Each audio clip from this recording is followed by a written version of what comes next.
Hi, this is 10th grade modern history, and we're here to talk about the 30 Years' War, Volume 1. I do love a good religious scrum, but this one really has to take the cake. It brought the countries of Germany into a headlock. The Holy Roman Empire's sense of patriotism began to crumble, and along with it, their imperial authority.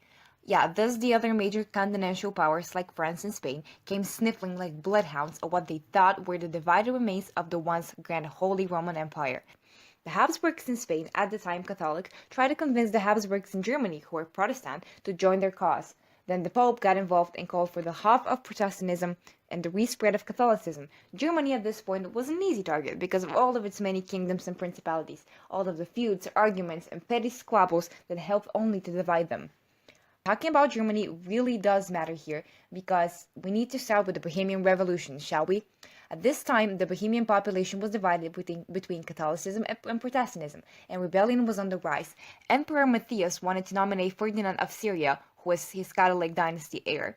But Protestants were not happy because Ferdinand was a devout Catholic. He discredited the policy of toleration towards Protestants and enforced the canons of the Council of Trent. Protestants' books were burned and thousands of people had to flee. The Protestant nobles begged him to accept limitation on his absolute power, but Ferdinand did not listen and did not intend to listen to them ever. The Protestants grew angry and rebellious, and on the 23rd of May, 1618, things came to a violent collision. Protestant leaders stormed the palace and threw two Catholic ministers out of an upper window in an act which is now called the Great Defenestration. The Protestants were backing Frederick V, but lost when Ferdinand defeated him. Ferdinand of Syria was then elected to become the Crown Prince of Bohemia. And after that defeat, Frederick V had his lands seized by the Church in 1620, and they were divided and given to Bavaria in 1623. Catholic troops then proceeded to devastate the Rhine-Palatine until the Peace of Westphalia in 1648.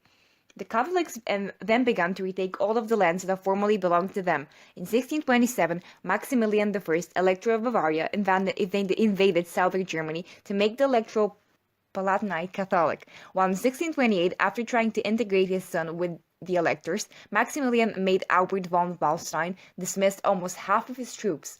The men suddenly started pouring in from Catholic supporters, calling for the emperor to halt the conflict.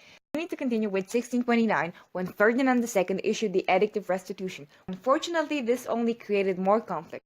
You may ask, where were Spain and France during all of this?